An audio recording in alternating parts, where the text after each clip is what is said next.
Halo semua, pada video pemenuhan tugas akhir ini, kami kelompok 3 mata kuliah perencanaan dan pengembangan karir kelas D berkesempatan untuk mewawancarai 2 narasumber lulusan psikologi nih.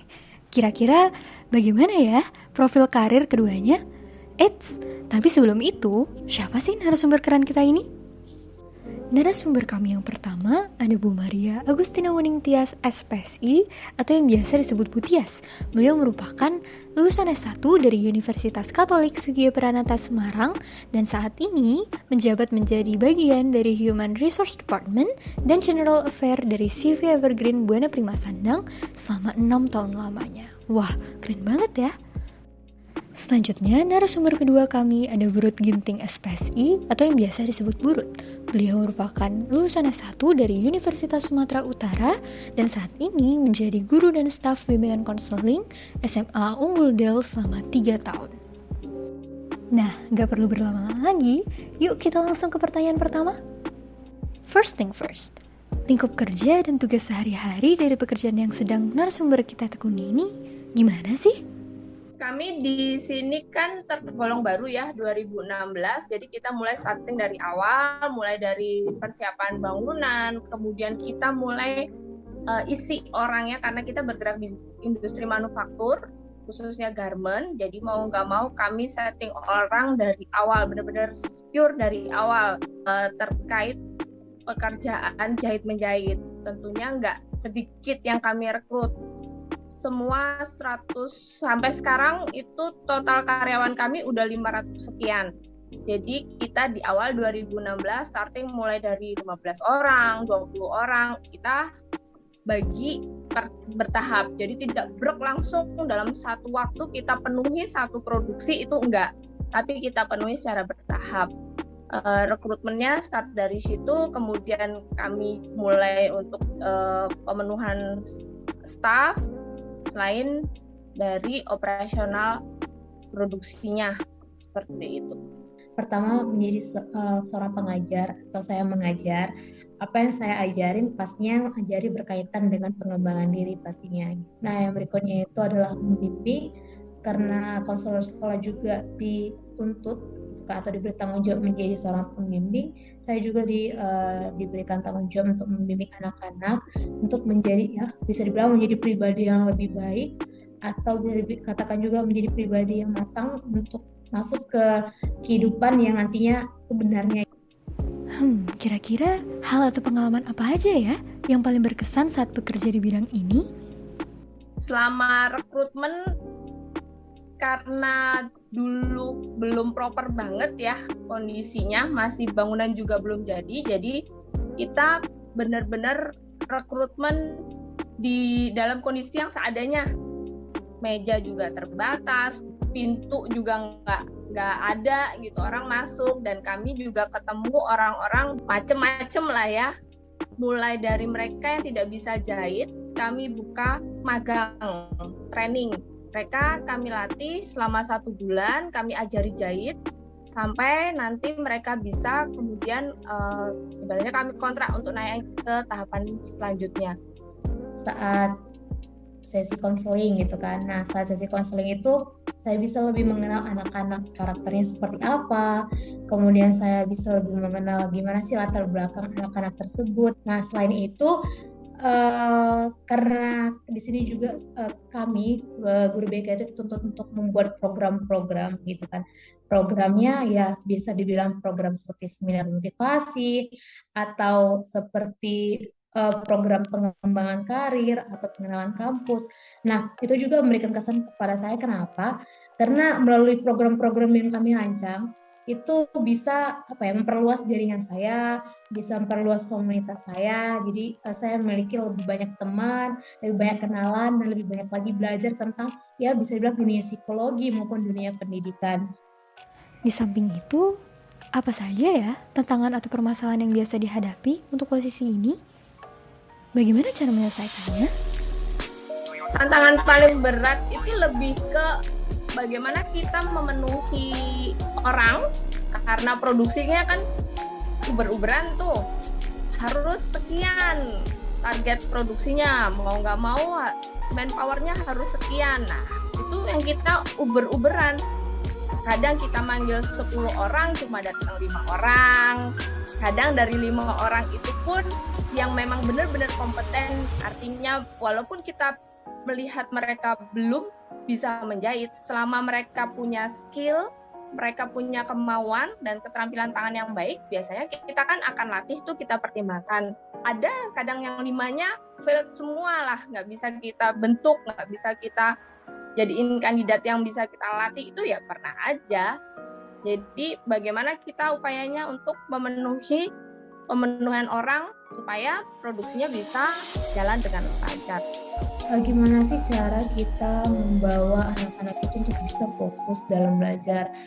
Kami tim BK sebagai pengajar, untuk gimana sih caranya supaya kita bisa kreatif nih untuk menciptakan gaya mengajar. Nah, selain itu ada juga tantangannya dalam sesi konseling kan. Tantangannya adalah gimana sih cara mempersuasi anak-anak supaya mereka itu mau menjalani yang namanya sesi konseling gitu. Apalagi so far kan kita taunya kalau yang konseling misalnya anak-anak bermasalah, padahal nggak juga gitu kan. Konseling itu tidak hanya untuk yang bermasalah aja gitu, tapi konseling itu juga bisa menjadi ya perannya sebagai ya curhat-curhatan nggak jelas pun it's okay, nggak masalah, yang penting kita tahu updatean kehidupan mereka. Selain itu ini sih karena padatnya kegiatan anak-anak gitu kan, kami tim BK itu harus benar-benar bisa menyesuaikan waktu konseling itu dengan kegiatan anak. Nah, satu lagi lebih ke tantangan internal sih gitu kan. Kan kadang kita kan punya masalah pribadi tuh ya gitu. Nah, di saat kita punya masalah pribadi, tiba-tiba ada anak ini meminta konseling. Nah, kadang di situ kayak saya pribadi dipaksa harus bersikap netral, harus mengubah mood yang tadinya negatif menjadi positif supaya saya bisa menjadi pendengar yang baik buat anak tersebut. HRD, BK, skill apa aja sih yang sangat diperlukan dalam pekerjaan ini?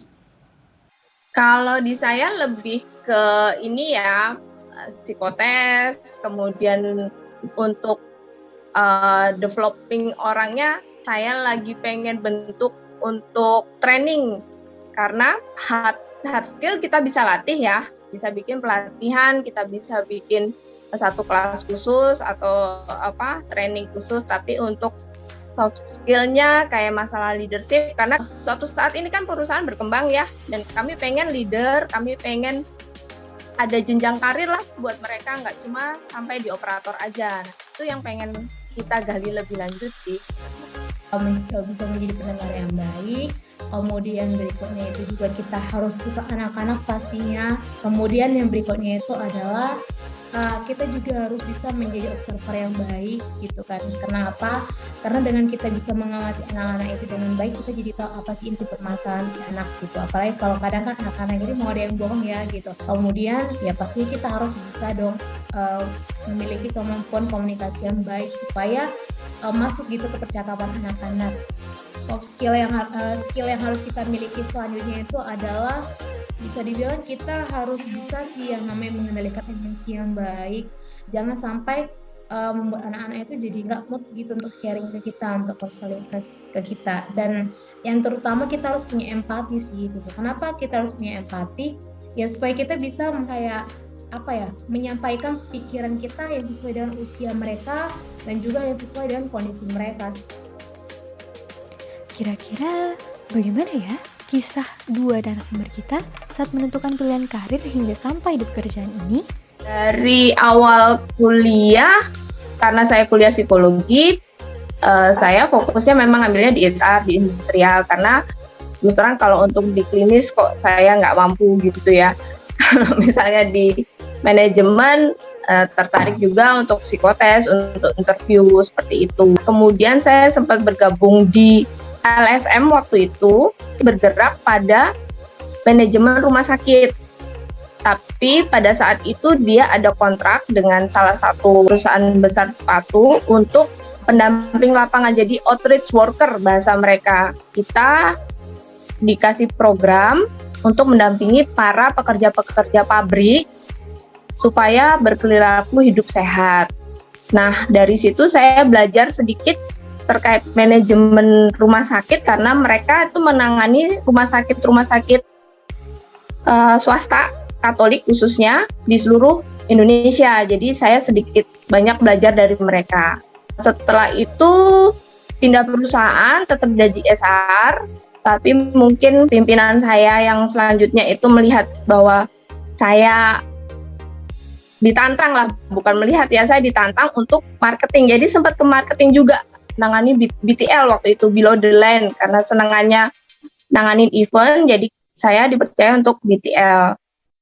Terus lebih difokusin ke GA karena bos saya dulu melihat bahwa ada posisi di marketing yang membutuhkan orang gitu. Jadi saya dipecah, nggak jadi ke HR lagi, saya dipecah untuk fokus ke GA aja dan ngurusin marketingnya, BTL-nya. Dari situ saya balik lagi untuk pindah pekerjaan di perusahaan lain, lebih ke GA. Jadi tidak melulu ke rekrutmen, tetapi lebih ke GA-nya di perusahaan yang ketiga. Dari situ, setelah berapa lama proses berjalan, dipercaya balik lagi untuk ke HR karena mereka tahu background saya adalah psikologi. Saya diminta kembali untuk rekrutmen, pegang rekrutmen, tapi untuk area Sentral Java aja. Habis dari perusahaan tersebut, akhirnya saya bergabung di Evergreen sebagai HR dan GE. Sebenarnya kalau ditanya apakah memang ingin masuk ke dunia pendidikan, saya nggak bisa juga saya bilang mau masuk ke dunia pendidikan karena dari awal memang target saya adalah perusahaan. Akan tetapi kebetulan pada saat itu ketika saya baru tamat langsung buka lowongan kerja menjadi seorang konselor, saya berpikir kayak ya sudah apply aja gitu kan, karena masih berkaitan juga dengan bidang psikologi gitu. Nah, ketika masuk ke dunia pendidikan awalnya struggle gitu kan, karena ya beda sebenarnya psikologi pendidikan yang kita pelajari dengan dunia pendidikan yang sebenarnya gitu kan. Cuman kembali lagi kepada panggilan dari awal, dari dulu memang saya senang dengan anak-anak gitu. Dan sebelum kuliah di jurusan psikologi, saya buat pilihan saya satu lagi itu adalah menjadi guru PAUD sebenarnya gitu kan. Nah, karena saya berpikir ini masih berhubungan gitu, jadi pada akhirnya ya udah dijalani aja lah. Sebenarnya apa aja ya ilmu psikologi yang dibutuhkan penerapannya dalam pekerjaan yang sedang ditekuni? Lebih pada bagaimana kita pendekatan terhadap orang ya. Dengan yang ilmu yang kita punya, mau nggak mau kita tahu bagaimana kita berhadapan dengan orang, terus berkomunikasi dengan baik, kemudian kita bisa, kalau posisi saya sebagai SR, mau nggak mau kita bisa membantu orang lain untuk berbuat menjadi lebih baik. Biasanya kalau untuk di pabrik banyak orang akan datang curhat, dengerin apa masalahnya, cari solusinya bareng-bareng. Kemudian kita bisa mengenali bakat dan minatnya masing-masing orang supaya kedepannya kita bisa bikin karir pet untuk mereka. Itu sih. Dengan ilmu psikologi yang kita miliki, kita bisa membantu anak-anak itu untuk mengatasi masalah belajar mereka. Itu kan kita ada yang belajar di psikologi pendidikan, KMC kayak belajar. Nah, melalui materi tersebut kita bisa membantu anak didik kita untuk mengatasi kesulitan mereka dalam belajar. Kemudian kan kita juga belajar yang namanya karakter tuh ya. Nah, jadi ketika kita udah mengenal anak-anak itu dari segi karakter, kita juga bisa membantu mereka untuk bisa survive dalam pendidikannya gitu. Dan psikologi pendidikan lainnya adalah kan kita belajar tuh gimana cara membangun suasana belajar yang menarik gitu. Nah, itu juga mempengaruhi kita juga gitu. Gimana cara kita membangun suasana yang menarik ketika kita mengajar, gimana cara kita buat PPT yang menarik supaya anak-anak itu tertarik. Misalnya kayak di psikologi warna, nah kalau misalnya ada belajar, nah kita juga perlu belajar psikologi warna supaya ya kita tahu misalnya nih untuk membangkitkan semangat anak-anak itu PPT-nya harus warna apa. Ternyata kita sudah sampai di pertanyaan terakhir. Kedua narasumber kami punya pesan-pesan yang ingin disampaikan untuk mahasiswa psikologi nih. Kira-kira apa ya pesan-pesannya? Pastinya untuk mempelajari suatu hal kan teman-teman masih baru ya ini ya. Digali yang banyak. Kemudian pesan saya adalah bangun relasi. Bangun relasi tidak hanya di seputaran kampus, tapi mulai membangun relasi mungkin dengan kegiatan-kegiatan yang di luar. Saya sih belajar bahwa dari situ saya banyak dapat informasi. Apa yang didapat di kampus mungkin cuma ya sekedar materi biasa gitu ya, tapi pengembangannya akan jauh lebih banyak di luar. Karena terkait manajemen ini pun semakin lama semakin berkembang. HR pun semakin lama semakin berkembang. HR sekarang kan bukan hanya sekedar personalia ya, tapi dia bisa jadi bagian dari bisnis proses gitu. Dia juga bisa jadi penentu kebijakan. Itu yang harus dipelajari. Kalau kita cuma ada di kampus aja dapat materi yang itu aja, saya rasa ke depan juga kita pasti akan ketinggalan. Banyak hal-hal yang baru yang bisa kita pelajari. Untuk kita bisa memahami materi psikologi itu, mulailah kita belajar psikologi itu dengan menggunakan hati gitu. Jangan terlalu menggunakan logika. Kemudian kalau dulu di kuliahan kami bilangnya kuliah di psikologi itu sebagai sarana untuk mengobati diri sendiri gitu. Jadi ketika kamu udah memasuki dunia psikologi, selamat belajarlah untuk menolong dirimu sendiri, dan selamat juga belajar untuk menolong orang lain untuk keluar dari posisi ketidaknyamanannya gitu kan. Dan yang terakhir, kejarlah mimpi kalian ya. Itu sih kalau misalnya kalian pada akhirnya mau S2 ya S2 lah gitu. Jangan nanggung-nanggung juga, karena kayaknya kalau S1 aja menurut saya pribadi gitu itu sangat tanggung ya gitu. Jadi alangkah lebih baiknya silakan kamu kejar mimpimu sampai ke S2.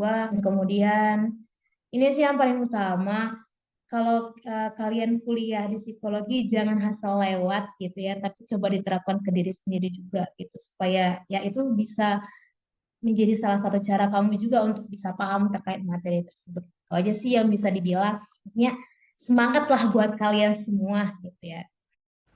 Wah, banyak banget ya yang bisa kita pelajari dari kedua narasumber kita tadi. Semoga pengalaman-pengalaman tadi bisa menginspirasi kita semua untuk terus membangun karir yang kita impikan. Semangat!